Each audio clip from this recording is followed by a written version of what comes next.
Professor Shermon Cruz, who is the founder, executive director, and chief futurist of the Center for Engaged Foresight, the premier strategic foresight, futurist thinking, futurist literacy, and design innovation hub in the Philippines and the Asia Pacific region. He currently serves as the vice president of the Philippine Futures Thinking Society, and he is also the chair of the Association of Professional Futurists. Good afternoon, good evening. Hiraya Manawari to each and every one of us who are here this morning. And I would like to embark from what Jerry have said about how artificial intelligence as a megatrend is shaping and influencing the way we govern.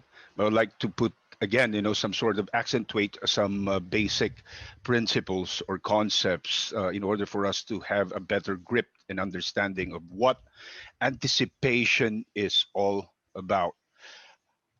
And I would say that governing and governance is a series of collisions with the future. So each and every one of us, live in particular situations and circumstances. In fact, a Spanish philosopher have said, several decades or perhaps hundreds of years ago, perhaps that was in the 18th century, early or mid 18th century. He said that I am myself and my circumstances. He accentuated the fact that we are all immersed in particular situation, particular belief systems, and particular assumptions. And these assumptions about the future is informed and driven by a lot of things, like, for example, our experiences, our socioeconomic conditions, our faith, the narratives, the metaphor, the story that we all tell ourselves. But then, of course, there are also megatrends, drivers of change, leaders and movements, and disruptions at the planetary level that informs and drives us to believe in something. Now, when I say that governing and governance is a series of collisions with the future, is that as we try to govern ourselves, we always find our way ourselves in a situation wherein we try to imagine new possibilities. Right? We have history. We talked about the problems and the conditions of change. The situations that we are that we all tell ourselves at this point, like, for example, poverty, corruption, development, progress, infrastructure, knowledge creation, so forth and so on. So when we try to transcend ourselves in the situation and belief systems that we all tell ourselves, that drives the way we perceive about the future, that is where, and then when we try to anticipate possibilities, that is where futuring begins. So when in the process of futuring, you try to anticipate possibilities, as Jerome has told us a while ago. But one basic principle in futures in foresight is that the future does not exist yet. It is not literally the now. The future is invisible, right? But there are snapshots about the future. And then we try to make sense of this snapshots of the future, or some other futurists might call it, the emerging stories about the future. So when you try to anticipate these things, in fact, you don't predict them, because futuring or foresight is not about prediction. But of course, in one way or another, it is related to forecasting, but it is not forecasting. Is that when you try to make sense of the future, you are actually anticipating possibilities. And anticipation is a capacity and capability that everyone have, right? It's just a matter of getting it. It's a matter of finding ways how to nurture this ability of a natural foresight, which is anticipation. Each and every one of us anticipate in one way or another. Like when you wake up in the morning, you anticipate what you're going to do today and plan something out. You try to anticipate what will happen tomorrow, next week, next month, a year, 2 years, 5 years from now. But then there are also different intentions on why people anticipate. And when you try to place anticipation in the context of foresight, in the context of anticipatory governance, that is where you try to some sort of embed and integrate anticipation in systems, right? Individually, we all anticipate, but organizationally, you know, to a certain degree, perhaps we could. But then, if you try to integrate and embed anticipation in a governance context, it also means it has to be, systematic, logical, rigorous, and some would some colleagues would say a rigid process of governing from the future. Now, when we imagine new possibilities, we have a choice whether or not to reject or accept these new imaginings and possibilities. Like, for example, how might you situate Philippine governance, you know, f- with s- narrow or super artificial intelligence as a lens? How might the future of governance look like? How might the future of public service delivery look like when it is highly efficient, ultra high tech, and artificially intelligent driven? So you can have a conversation about AI or the future of governing and governance in the context of AI, or AI as a lens to explore possibilities. Now, try imagining that now. How might the future of governance look like by the year 2030 and 2040? And try to situate that in transport management, national defense, civil service. So you could actually like frame, AI in the context of governing in the context of AI in those areas and themes. Now, when we accept or reject these new imaginings and possibilities, is that where the future or governing and governance collides with current circumstances. And that is why I say that governing and governance is a series of collisions with the future. And to enable us to empower and engage ourselves, to create and invent, the future that we want, cap- building capabilities and capacities. Futures literacies is very critical and crucial to the future of governing. And overall, just to like just some sort of weave all of these initial ideas that I have, is that governing and governance is really about transforming human lives, right? Trying to figure out how we could fulfill genuine human needs in the context of governing and governance. Governing and governance really is that when you put that in the context of the past, present, and future, it doesn't really matter, but it is really about life. So I would say overall is that governing and governance in the context of not survival. I don't what do I want to say human survival, because featuring in foresight systems and processes, to enable you to actually use the future as a resource. It's there is a process wherein you can link, the vision to Monday morning strategies, right? Like, for example, let's just say one of the scenarios that what the was that emerged in the Ambition 2040, the preferred or desired future was to create a high trust society.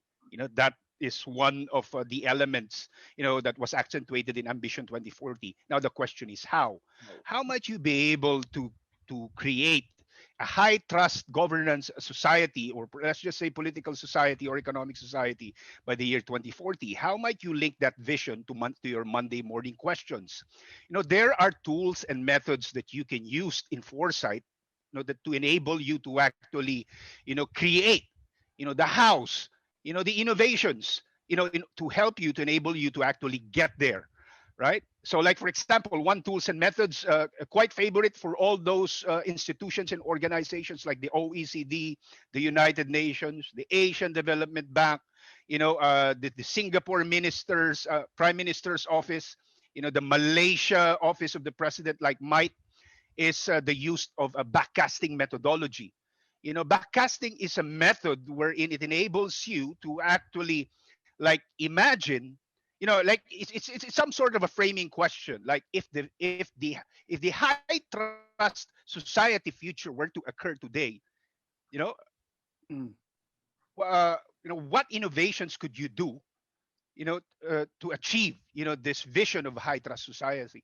Because new visions like high trust society, does not exist yet. These are futures about transforming governance, like high trust society, right? It doesn't exist yet. It's there. There might have been some gains, but then the narrative that the Ambition 2040, tries to, in terms of defining how might that look like, what's the storyline as far as high trust society is concerned, what are the milestones that we need to achieve in order to get there, is one of the fundamental conversation that you'll have, as far as foresighting or futuring is concerned. Because futures thinking foresight, bottom line, is also strategy development. It's not just about creating scenarios. So what? Diba? So what if you have a high trust society scenario by the year 2040? That's the embarkation point. That's not the end of futuring and foresight, developing scenarios. But the as far as governance is concerned, the scenarios must enable you, give you the opportunity and a space to have a conversation about strategies. And new visions requires new metrics. New visions requires new indicators. New visions require innovation strategies. New visions require moonshots, right? Like for example, the SDG 2030. Like, what's your moonshot before the decade is out? Yeah. So scenarios is provocation. That's one. Scenarios gives you an alternative, enables you to build alternative future worlds. Now, if a community decides that this is the future that we want, then we have to start conversing on how might we be able to achieve that preferred future. That's why capacity is very Yeah. critical and crucial. Because if you do foresight in futures without without having the necessary basic foundational capacity and capability, you might just end up envisioning default or use futures. Yeah, thank you, Prof. Sherman. So we are now saying that everybody has a stake in the future, even those who are unborn, and it is up to us who are here today to make sure that that generation doesn't lose out because of missed opportunities at our end. And now you are also saying that everybody must play a role. The Civil Service Commission instituting that kind of mindset among public servants. Maybe we can do it through the performance evaluation that was recommended by Dr. Jerome. The education sector, making sure that the capacity for anticipation and futures thinking is nurtured, developed, enhanced, and sustained throughout one's whole life so that when they get into whether it is public service or otherwise, people are capacitated for imagination and futures thinking. And more than just imagining, you are saying that we have to convert this into real strategies that Sure. work, breaking this down into uh, indicators that we can work on. So it's not only about dreaming, not about scenario building, but innovation, strategy building, and policy making, which involves all sectors. So now, because our public service, we have, as Dr. Alex said, we have to separate those who are just here for a brief time, the non-career officials from the career. We have to have a program to make sure that our career um, personnel in government develop, nurture, and be given the opportunity to utilize their futures perspective. Um, so we are at the end point of our webinar. It's just 1.5 hours. So I'd like to invite you now to our panel to give your closing statements. So let's start with Dr. Glenn. The relationship between futures thinking and futures research and strategy is the same like relationship between food and the muscle. The futures thinking nourishes the muscle, Well, what you're doing is a strategy. So if you don't have good food for your strategy is very weak. If you have good nutritious food, but it's not connected to people doing strategy, then it's wasted food. So think of food and muscle as a relationship between these two. Oh, that's a very beautiful analogy, Dr. Glenn, no? So capacity for imagination and futures thinking, let's consider them as the important inputs. We have to build such capacity. They are food. They are build up our muscles. Without that foundation, how do we build strategy? Thank you for that statement. How about Professor Sherman?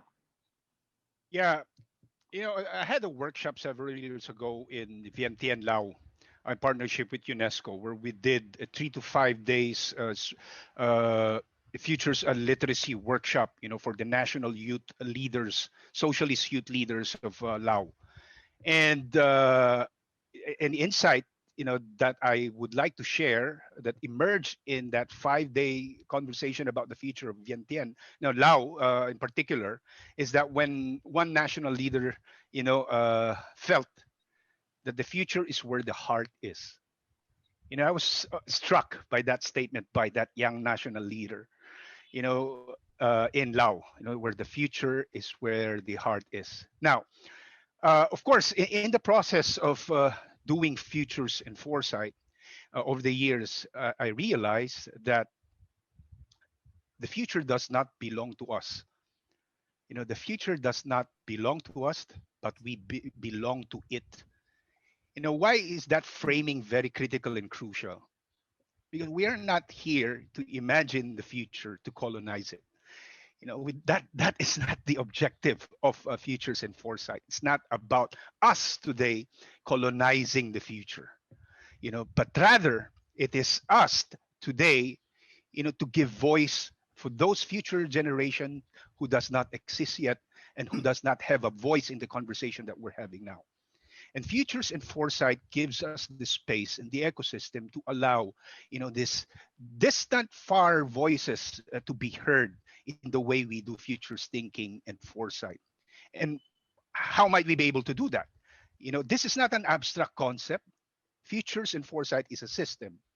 And one tool that's pretty quite easy to use and really effective is the one that was invented by Jerome Glenn, the futures will analysis, right? So it reminds me, futures wills analysis enables you to have a conversation, you know, to assess the implications and the consequences of the decisions that we make today. Like, what's the first order of consequence when this is our choice? What's the second order of consequence of the first order of consequence? And then the third order of consequence, and the fourth or the fifth, if you want to do that. So when you try to anticipate the consequences of the decisions that we make today, is that where the idea of another futurist can be embedded in the way we think about governing and governance, which is the idea of the extended present. You know, at one point, of course, I don't want to give this as an example, but this is one pretty good example of how might we be able to illustrate the use of foresight and influence, assess the implications of future generations or its impact. Like, for example, when Spain occupied or invaded the country, of course, that was traumatic. But then imagine, when Spain was doing all of this colonizing thing, I disowned that, right? But of course, we also learned from that experience.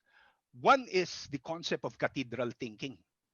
They build churches not for the sake of creating news headlines. They build churches because they thought that building churches and changing people's worldviews and mindset, can shift, you know, uh, ways of thinking and living in many ways. So cathedral thinking, in a point, if you use that in the context of foresight, is long-term thinking. Yeah. They were making decisions, and the agenda was long-term. It was civilizational. So you can also see futures and foresight as a civilizational project. So when we do governing in governance, are our policies. Like, for example, constitution. These are decades driven types of policies, right? Or documents. So yeah, the point here again is that the future does not belong to us, but we belong to it. Beautiful. Thank you very much, Professor Sherman. Alex, we would like to hear Thank your you. closing statement. Well, let me take off from what Sherman mentioned about cathedral thinking. Actually, I do use that analogy, but within the context of asking our people in public service, what are you doing? Are you simply laying hollow blocks on top of each other to workers, or are you building a wall, or are you building a cathedral? So the whole idea of, hey, we're building something that's really big, this whole vision of a nation, and that for me is very, very important. So in relation to this, keep our eye on the ball. What is our collective vision? No? And how do we get because we're talking about public sector reform here. How do we bring our people in the bureaucracy to really keep their eyes on the ball? Number two, build on hard-earned gains. I think we have to build on that. Let's not be very, very messianic that we're here to save you. We will build on what is already there. And there are things that are already there. And number three, I think it's the importance of you mentioned this, Lily, nurturing, developing, and sustaining within the context of capacity building. Equally important, without being presumptuous. That's why we talk about the importance of public sector reform here. Equally important, really, it is multi-pronged. One, change the structures. Hey, we've been changing structures for the longest time, ever since even many of us were not born. We've always been talking about reorganization towards what?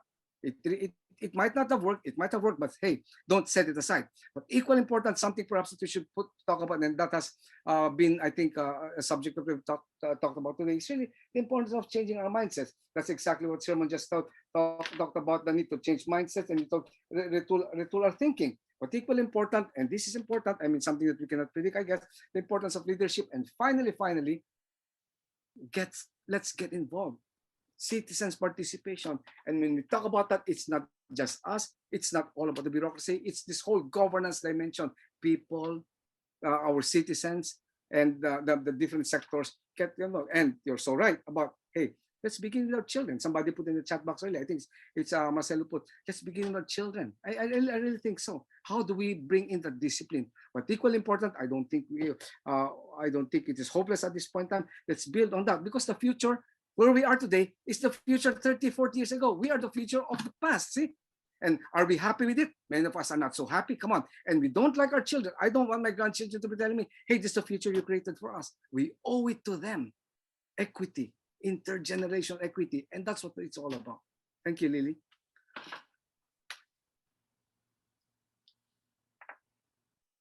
Thank you, Alex.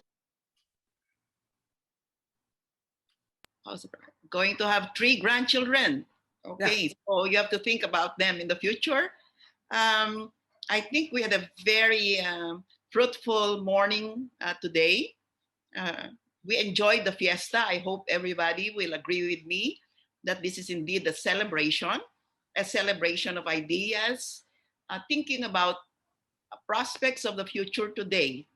And we picked up a number of things here. We're happy to hear about the future does not belong to us, but we belong to it, you know.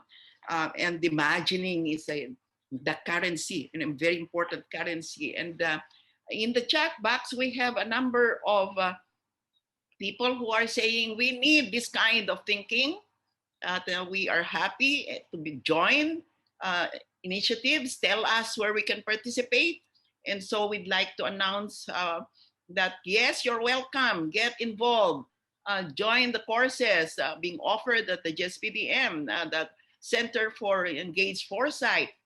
They have ongoing courses on futures thinking, and join the society, the Philippine Futures Thinking organization, and let's all make this happen so that we have a community of participation, molding the future that we want by developing the strategies today using an inherent characteristic in all of us, that capacity to dream, to imagine, to anticipate. And so today I give back the floor to Celine to officially close this webinar.